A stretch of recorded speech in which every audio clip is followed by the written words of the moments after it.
Welcome to Connect and Inspire, an ongoing conversation series with the Gene Collective. We're a grassroots organization of women throughout the county who are dedicated to increasing gender parity on councils within Lambton County. During the conversation series, we host experienced men and women who are passionate about serving in government. This is an opportunity to learn from their experiences by listening to their stories and having your questions answered directly from those who have lived the political life. Let their experience inspire you. All of our videos are posted on our YouTube channel, so you can go and access them anytime you like. The Gene Collective on YouTube. Today, it's my pleasure to host a conversation with Mike Kelch.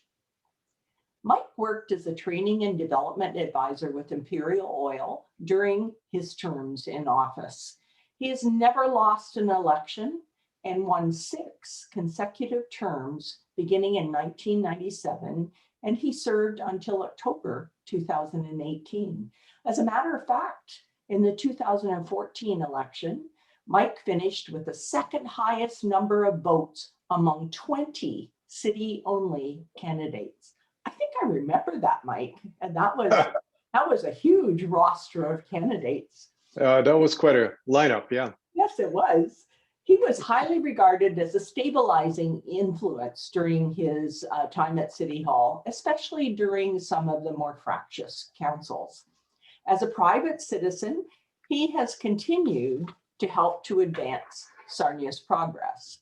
So, Mike, our questions have been sourced through a variety of people out in the community. And most specifically, this interview, I hope to focus on whether being on city council in a city the size of Sarnia is a full-time job or not. And so, as I mentioned, we have a series of questions that come from others. Before we begin, is there anything that you'd like to say? I think you've covered it pretty well. I just have a comment about the background I'm using on this call. That is the Howard Watson Nature Trail behind me. And right now, I'm the chairman of the Blue Water Trails Committee, which is a volunteer group of folks from Sarnia. And it's our job to sort of help council manage the trail and take care of it and that kind of thing. So the trail's been very busy since COVID, and it's been keeping us pretty busy too, but that's what I'm up to these days. Well, that trail is just such a wonderful asset to the city. It sure is. I'm having some knee issues, so I don't walk it as often as I would like, but my husband uses it on a regular basis. So thank you for continuing to contribute to life in the city. We have a great committee that helps us out. So that's yeah. Great. So Mike, let's just dive right into the questions. As I mentioned, they come from a variety of individuals in the community. So in your opinion, what's the most difficult job about being on council? I think today the most difficult job is probably trying to figure out how much of yourself you're going to let this role take.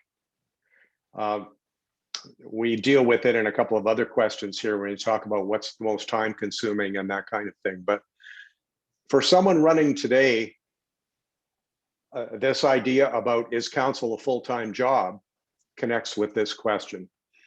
It can be a full-time job. It can take over your life. I think it would be very difficult right now to set that box for yourself. What are the boundaries? Council, I've always viewed as you are the board of directors of a corporation. That's how I viewed it. I've never really looked at it politically. I don't really like politics. I've always looked at council as a board of directors. So if that's your role, and that's what you think your role is your role also a social convener? Is it a blogger? Is it a social media guru or someone who at least dabbles? Or is it none of that? If you are going to try and get good at doing all of those, I think the job of determining that is probably the biggest challenge that anybody has in running for council. Let me just say that my opinion on that has been, I don't really do social media.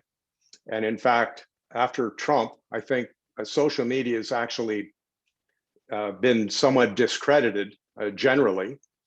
And I've never paid a whole lot of attention to it. So I've concentrated on the job as being, I've defined it as the board of directors for a corporation. So that the difficult part is getting to that point, because there's things pulling you in all directions. Should I have a website? Should I have my own email address? Should I have a separate phone number? Should I have coffee clatch meetings once a week at Tim Hortons? All of these things you could do, but you have to define it at the very beginning. And otherwise, yeah, it will be a full-time job. It will be more than a full-time job. And it really shouldn't be, in my opinion. Wow. So, I'm sorry, go ahead. So that's I mean, anyone who's thinking about running for council, I think they need to pick their lane. If it's going to be a multi-lane highway, then accept that and go in knowing that, and go in knowing it's going to take more time than it would if you just took the approach that, hey, I'm on this board of directors. Certainly you're open to, if someone calls you up with a concern or emails you or whatever, that you need to respond to those things. But if you decide you don't want to be a blogger and you don't want to run your own social media pages, then that's an option. That's absolutely an option. It's not a requirement. And then that reduces the amount of overall time that you're going to spend on the job. So that's very difficult. That's probably that the decision you make about that is going to determine 4 years of what you do if you win. You covered an amazing amount of ground right at the beginning and touched on so many things that I was prepared to ask you about. I want to go back to your comment. And first I want to say, I don't know if you know that I served 8 years as a clerk treasurer in 2 small villages, like the village of Point Edward. Sure. And then I had 3 terms on council in St. Thomas. I moved to St. Thomas, and because there were some things I wanted to change, I ran for council and I got elected. Oh, my son lives there. And I only, it's a nice town. It is. I only mention that to sort of establish credibility and knowledge about my experience in municipal government.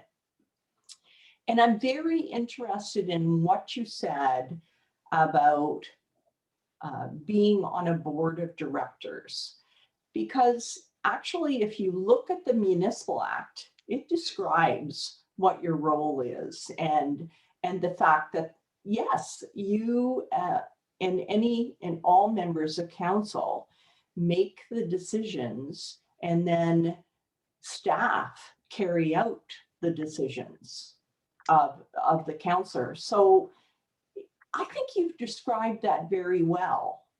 And so I'm just going to move off the questions, because what that raises to my mind is, I know that when I was a councillor, I became very passionate and really, really involved in the community in so many ways. And do you think it's possible that that's what happens to people? Because I loved what you said about deciding what you're going to be at the beginning of your term. To me, it sounds like that can set the stage for your experience. Certainly, it does. It sets the stage. It also sets the parameters. So, especially if someone is going to run for council for the first time, it can be really daunting trying to connect all of the dots that they think they need to connect. I guess I would encourage people to keep it simple at first. Remember that it is the board of directors. You're looking to be on the board of directors of a public corporation. You're going to be looking at analyzing all kinds of issues that come through the different agendas. Some agendas can be 80 pages, some can be 800, some can be 2,000, depending on what's coming in the door at any particular council meeting.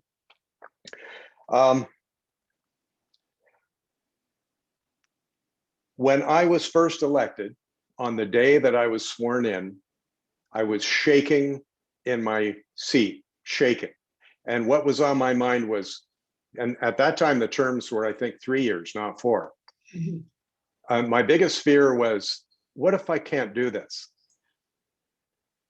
What if, you know, this is a 3-year commitment. And what if I can't do it? Like, will I have to quit halfway through, or like, how embarrassing would that be? All of these things. First time councillor candidates are probably terrified, for instance, of losing an election. Oh my God, I lost. My name's out there on all these signs and I still lost. Why is that? And you walk away with your pride hurt and everything else. Luckily, I didn't have that experience, but I don't know if I'm answering the question or not. Okay, it's you're contributing in some really wonderful ways. I mean, you talked about, I love your vulnerability in sharing that when you were first sworn in and you sat there, you were shaking in your boots. I love that. Big time. And you know, I think that shows how real you are and why you were so successful during your term on council. It was never, it wasn't about you. It was about trying to serve as best you could. So let's move on from that. And you were on council for, I think that was 11 years. Did you see the workload of a council increase during your years on a councillor or as a councillor, or was it pretty steady? What's your opinion on that? So first of all, the actual number of years that I was on city council is 21. Oh, I'm sorry. Yes, it was. I'm sorry. It never felt like 11. It certainly felt lots of times like it was a lot longer than 21. But has the work level increased? I think I'd go back to what I said earlier. I don't think that the work of the board of directors has necessarily increased that much. Are there more issues for council to deal with? Probably, marginally. But if you've decided that you are going to be on the multi-lane highway, and you're not going to just be on the board of directors, you're going to also do all the other things I talked about, social media and all the other related stuff, then that's a heck of a lot more work. And so in that sense, that has increased a lot. Your visibility has increased a lot if you decide that you want to be on the multi-lane highway. I chose not to be. And that's why when we were talking earlier, you said you went online to try and find out information about me, and you found it difficult. And I said to you, yeah, that's my point, that's my goal, because I do value my privacy. But if you are just doing the role as it was originally designed, then I don't think the work level has increased hugely. I still think it's a part-time job. Yeah. And I asked that question because there will be people who will say, oh, everything has changed so tremendously. But I remember back to the days when I was on council, I worked full-time and I quit just short of 9 years because I was in that period where it was 3 terms, but I remarried and moved to Sarnia. So I quit 6 months short of my 3 terms. But I do remember being completely able to handle it. The agendas, council doesn't meet every week. The Right. agendas come on a Thursday, so every couple of weeks you're spending a weekend researching, but you already know what the issues are and what you need to talk about before that agenda comes out.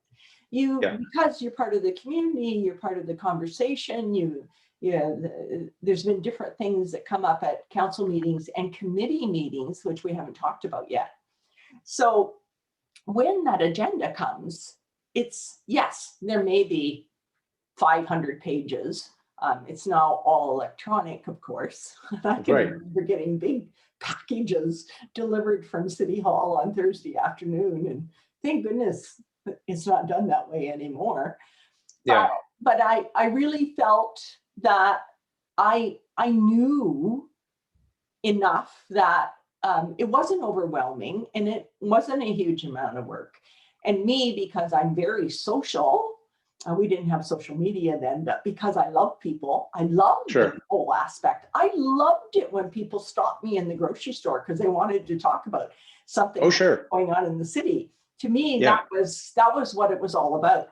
So I agree with you that and I don't think it has changed. The issues, there will always be issues. You're always dealing with similar types of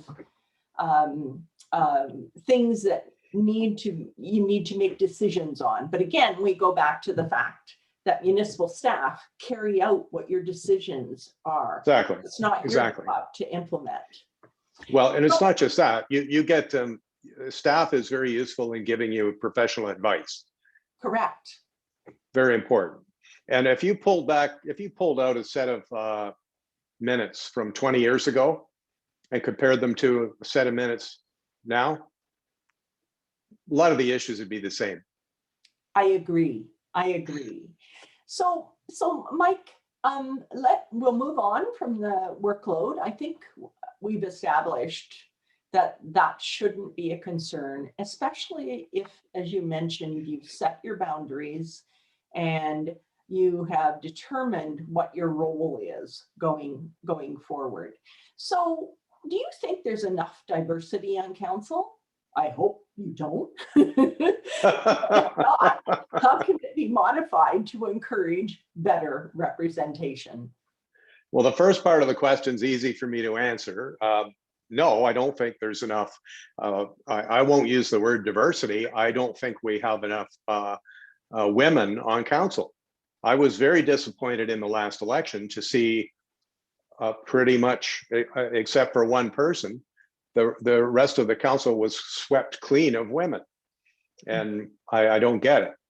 The second part of your question, I have no idea how to change that, other than to, we had some very good female candidates running last time. Mm-hmm. I think they ran good campaigns. I don't know whether it's Sarnia, a Sarnia thing, or whether it's just the luck of the draw. I don't know. Well, I don't have an answer.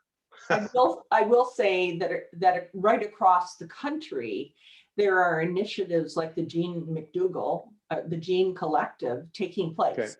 And that says to me, this is not just a Sarnia thing. There's a need to diversify in terms of creating a parity in all councils, not just City of Sarnia. Now you're going to focus on the City of Sarnia because that's where you served for 21 years. Right. Our focus is Lambton County as a whole. And there are entire councils within Lambton County that have no female representation. Yeah, well. And that's why we started the Jean Collective, because we wanted to be able to change that. And not just in Sarnia, but right across the county. And as I mentioned, there are initiatives like this taking place Canada-wide. So I think we are going to make a difference. And I talked with my team about that and the fact that this is going to take longer than just the next election. This is going to take years. but we've committed to continue to work on it. So Yeah. hopefully we can make a difference. So if you, Well, I hope women aren't afraid to run. Mike, Like, so glad you mentioned that, because that's one of the things I hear is that women say, oh my gosh, you know, I don't think I have the capability. I don't think I have the qualifications. I couldn't consider running. How would yeah. you address that? Oh, well, I would go back to myself and forget about what gender I am. It's when I first ran, I had zero qualifications to be on city council. I was not 100% clear of what the role would entail. I didn't know what the work effort would be. I thought that I would really have to do a lot of learning quickly. All those things were true. And yeah, I was terrified. Like I said earlier, absolutely terrified. But people who are like that tend to be pretty good on council because they're eager to learn. They're humble. There's some humility there. And I don't know, I just find it a little refreshing. So I don't know, I guess I would just try and get it out there that number one, it's not a full-time job. So if you are employed, you could do this. And a lot of women are employed, and maybe they think that, well, number one, I don't know enough. I don't think I know enough to do the job, which is probably wrong. And second, I have a job, so I don't need a part-time job, and I wouldn't be able to find the time to do it. I don't think that's true either. And it's less true now, because if you're working from home, and council meetings are now from home, at least for the time being, and maybe they'll stay that way for a while. Well, I don't know, it seems to me that you could make that work. You can. Yes, I think you can. So we talked a bit about in the questions I sent you, I asked you a question around the demographics, and that what I pulled from some stats is that Lambton County's median age is 43.9 years. The city of Sarnia and other councils really don't reflect that demographic. And we've touched on this in some other questions. Do you think there's a way that we can create more interest in running for public office within that demographic? Or do you think you've already touched on that?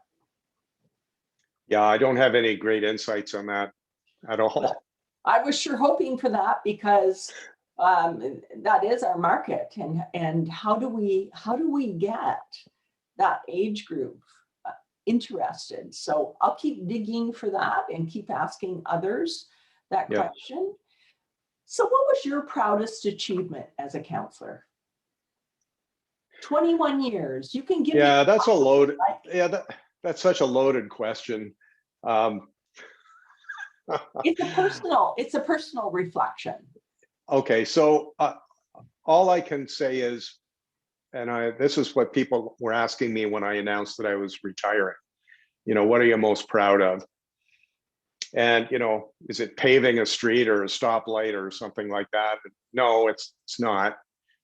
It's probably the tone I tried to bring over the years I was on council, the judgment that I tried to bring to deciding on hundreds and hundreds of issues over the years. The collaboration I tried to bring. You've got to work with the other people that were elected. You might not like them all, but you have to work with them. And you're not going to be a very effective councillor if you can't get at least 4 other people to agree with your direction. In a democracy, that's what it takes. And if you've got a 9-person council, you need 5 votes, right? Including your own. If you can't collaborate, then you're going to have a very unhappy time on council. So I guess I'm proud of that. I mean, if you want to pick individual things, I mean, on-street overnight parking is free in Sarnia from March until November. or April, whatever, I forget what the time is.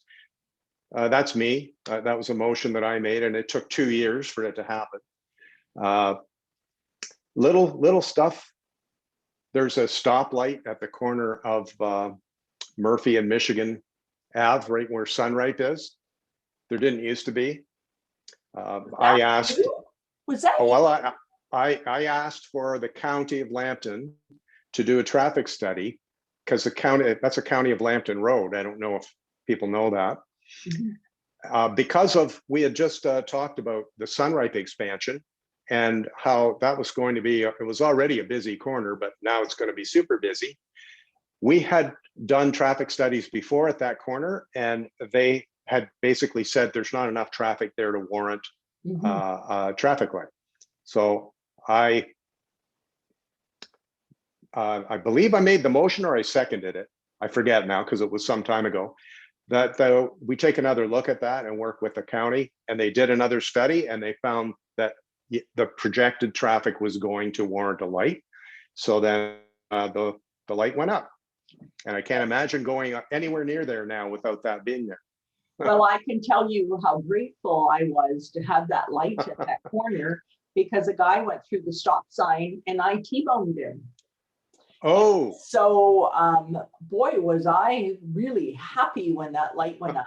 It was not long after that. And I actually thought, oh, maybe I was the final accident that determined we should have a light. But once again, now everybody on council has to feel, there has to be enough people on council that feel that way to support you in doing and trying to do what you're doing. So that kind of leads into that the question about, do you feel that one person on council can influence meaningful change? And go ahead. Can influence meaningful change? I think you can try to influence the culture, how the meetings go. Council meetings are theater in a way, if you think about it. It's the culmination of a lot of work. But when you come to the council meeting, that is the culmination of all the studying, consultation, whatever that you've done prior to the meeting. And you come in there and you're sort of loaded, like you're loaded to not do battle, but to do your job as a member of the board. And present your view. And present your view, and try to do it in a way where you want to bring people with you. Mm-hmm. So if you get a reputation, and people are watching, of course, mm-hmm. You get a reputation over time as being either someone who is collaborative or someone who isn't. And you can't fake it. It's just people watch you, and they will make the conclusions that they make. Right. So yeah, if you can do that at a council meeting, I think that helps everybody else too. So that again leads into my next question. What skills do you think the best counselor should have or acquire? And you have referenced that. Do you have any, when you talked about collaboration, is there anything else you would like to add to that? My own personal wish list is focus. So being able to take a lot of information that's coming at you through the agendas, through feedback in the community or whatever, and try and focus that down into the critical points that help you make a decision on an issue, one way or the other. Okay. Focus is a very important thing. And a little bit of grace doesn't hurt. You're going to lose some battles. Mm-hmm. And instead of going off in a corner and sulking about it or talking to the media about how bad everybody else is, a little bit of grace, just say, okay, I'm not going to win them all, on to the next thing. That doesn't hurt either. Yes, that makes a whole lot of sense. So my final question I have for you, but you may want to end with comments, but What influence do you think social media has on the role of a counselor? Is it helpful or is it overwhelming? I'm going to go with probably overwhelming. And I do think you need some kind of an online presence. But if I were to have to make that decision today, again, picking your lanes and staying in your lane, I think I would probably opt for a website that I controlled. And it would be very clear that I control it versus a social media page that I could also control, but has the illusion of being open and free conversation among people, which many times it is not. And little things like email. I don't know how many emails I've gotten over the years, but lots and lots and lots. Phone calls. Remember that? You pick up a phone. Yes. Remember people used to do that. So I would always answer every email and return every phone call. And I had my own website. And other than that, the council meetings were broadcast on TV, now live streaming, of course. And I chose that was going to be my lane. And that helped me, that helps you define your job. And do you think social media is an absolute requirement? I do not. And if, in fact, I talked earlier about the whole decline of social media's integrity over time. Yeah, I'm not a fan. It's interesting that you mentioned that because I've given a lot of thought to this, especially with all the stuff that's on social media. And after the experience in the US, I agree with you that in many ways was very damaging to individuals and creating controversy, et cetera, et cetera. So the conclusion I came to, and so we agree on this, is that perhaps the traditional social media isn't the route to go. And I'm thinking the website, that's a good one, because yes, and you make it clear that you're controlling that. So I hope people that may be interested and successfully run for council in any of the municipalities across Lambton County take that as a consideration. However, having said that, I will say that life is very different in a small council, in a small community. Having experience in both, I'm well aware of the difference. And for me, it was traumatic going from small village to being on the City of St. Thomas Council. So Sure. I sure do understand the difference.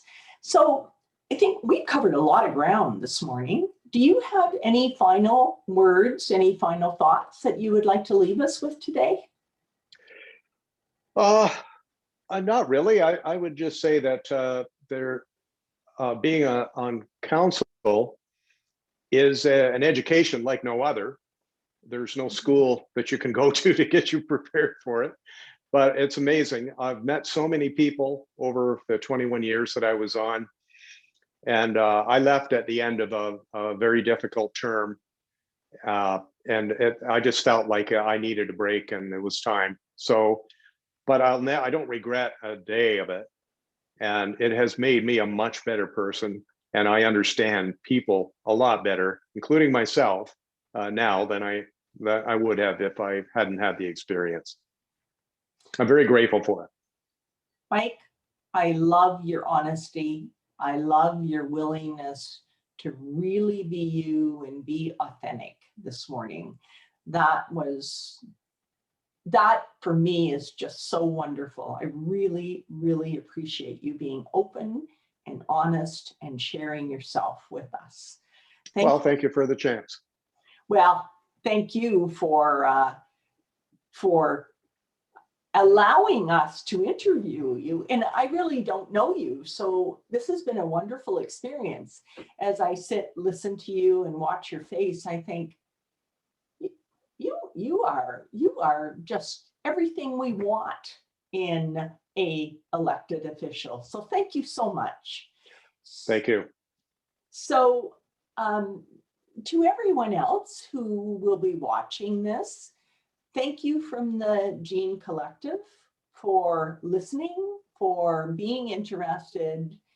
And I invite you to join us for our education series. The next one is there's one every month, and they're usually around the third week of the month.